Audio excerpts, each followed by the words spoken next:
Greetings everybody, my name is Tommy the Game Master and welcome to my channel. Today I'm going to be taking a look at Azure Striker Gunvolt, a game that is available on Steam and the Nintendo 3DS.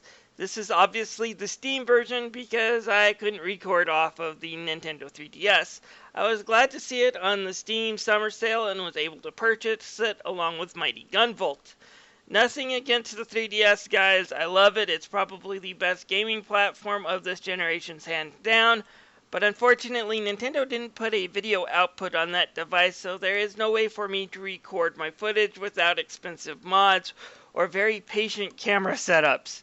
Anyways, what is it with Azure Striker Gunvolt that I wanted to play it so much, and why am I happy to play through it right now? Well, it's actually a successor to the Mega Man franchise.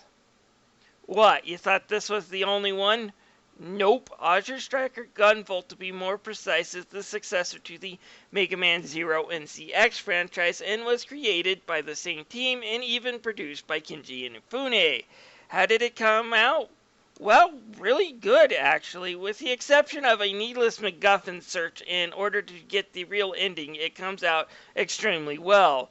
This is Shantae and the Pirate's Curse good, but done with more of a Mega Man motif. There is a backstory to this game that is never really fully explained, which is kind of a shame because it does look like it's trying to do something deep. Unfortunately, because it's never fully explained, at least in-game, it can be a little bit confusing, but here it goes. Basically, in the future, humans called Adept coming into being. These people can use superpowers, and yeah, basically, if this was a Marvel universe, they would be mutants. Unless they were made by Disney, then they would be Inhumans. But whatever. Some sort of powerful corporation named Sumeragi has captured and trained a bunch of them so they can try to take over the world. Opposing them is the X-Men, Quill, a militant group that's bent on bringing Sumeragi down. You play as Gunvolt, one of the Quill agents. His mission this time is to track down and destroy a computer program named Muse, who has the ability to brainwash people through her singing. However, what he finds isn't a computer programming, but a young girl with psychic powers. Deciding to rescue her rather than kill her, Gunvolt decides to leave Quill and become a mercenary whose only contractor is, well, Quill. Yeah, makes perfect sense. But anyways, Gunvolt goes out trying to bring Sumeragi down so he can have peace for himself and this little girl.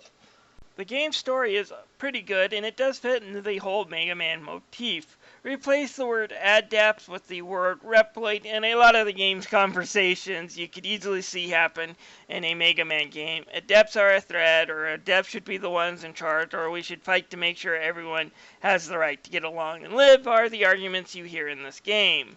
That said, Inafune and the writers do make a point to criticize some parts of Japanese pop culture, which gets people to embrace the synthetic, and in this case, a big pop star in Japan is a person named Miku Hatsune.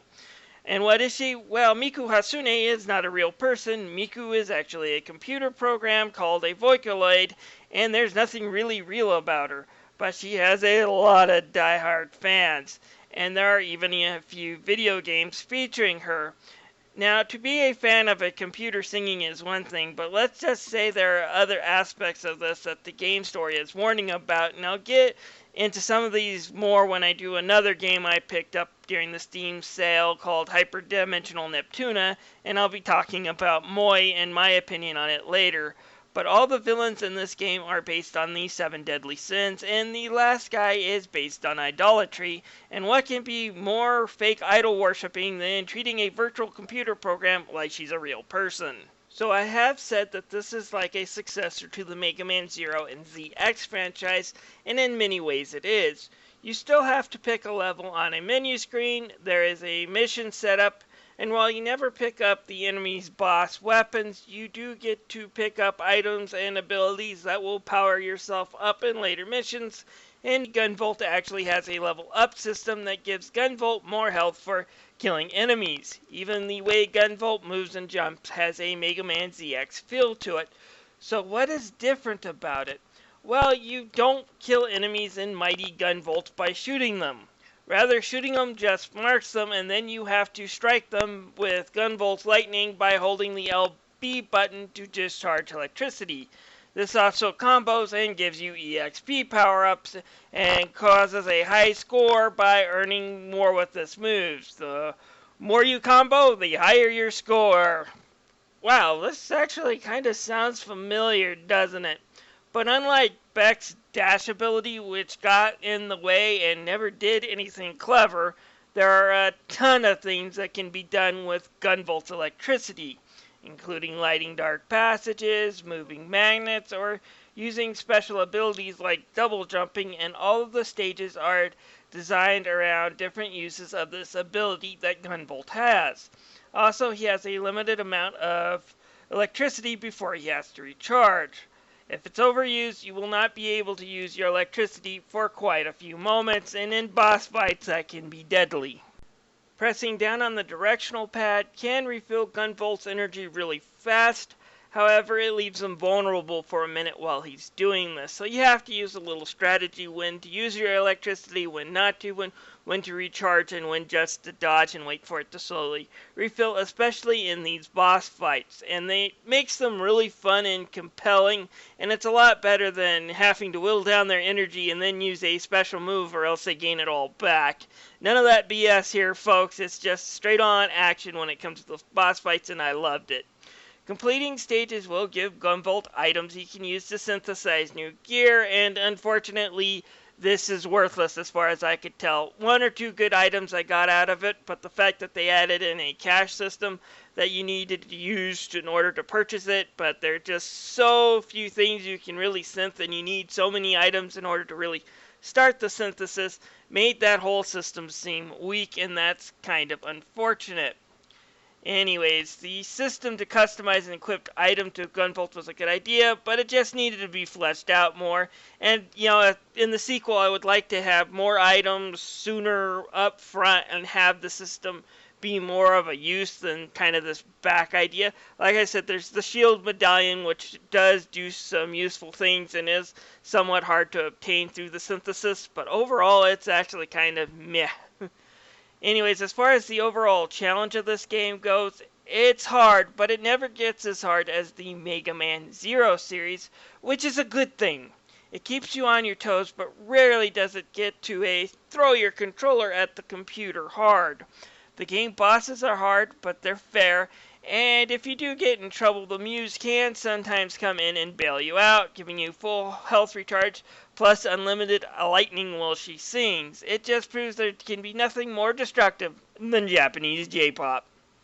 The game's biggest flaw, though, comes in the form of the infamous MacGuffin hunt. Yeah, just like Shantae in the Pirate's Curse, in order to view the real ending, you're going to have to go through the stages again and find these jewels so you can give them to Julie so she can make a necklace, otherwise you won't see a real ending. It's an annoying way to really pad the game. The jewels themselves do absolutely nothing. The necklace you get from it does absolutely nothing other than it unlocks the real ending if you equip it during the final boss fight. And overall, like I said, it's just a way to add another hour to the game that's kind of pointless.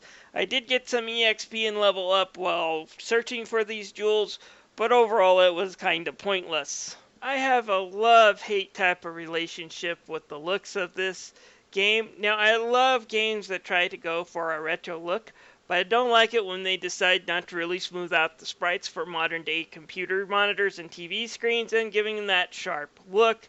I know classic Super Nintendo games have these rough edges, but personally I don't like the look, and we're also dealing with other problems when it comes with just blowing up a portable game onto a computer screen, and you're kind of left with a little bit of a graphical mess when it comes to just some of these edges and matting looks.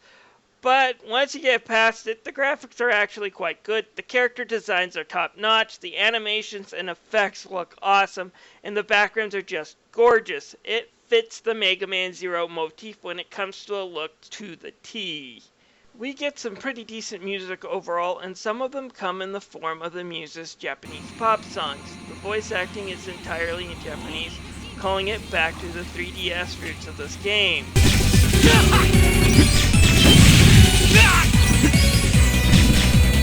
Azure Striker Gunvolt is a solid action platformer game and definitely earns the right to be called Mega Man ZX's successor. For those who were disappointed with Mighty Numbers 9, check out this game. It's got the darker stories that the Mega Man Zero and ZX series had focused on, as we see character deaths and a lot of philosophizing and things like this guy. Okay, what's the deal with this? He definitely looks like he's overcompensating for something. And while it's different from the Mega Man Zero and ZX series, it's okay because Gunvolt never says he's going to be their replacement, he is their successor. Normal price for this on Steam is $15. I think it's worth that amount if you're into good action platforming games. I got it on the Steam sale for $7.50. If you're not looking for something to do right now, at least add it to your wish list. This game is definitely worth picking up and trying. This is Tommy the Game Master signing out, but before I go, I would love to have you click on that subscribe button, have you a member of my community. I do reviews and editorials on this channel, and I'd love to have you as a member. I'll see you guys later.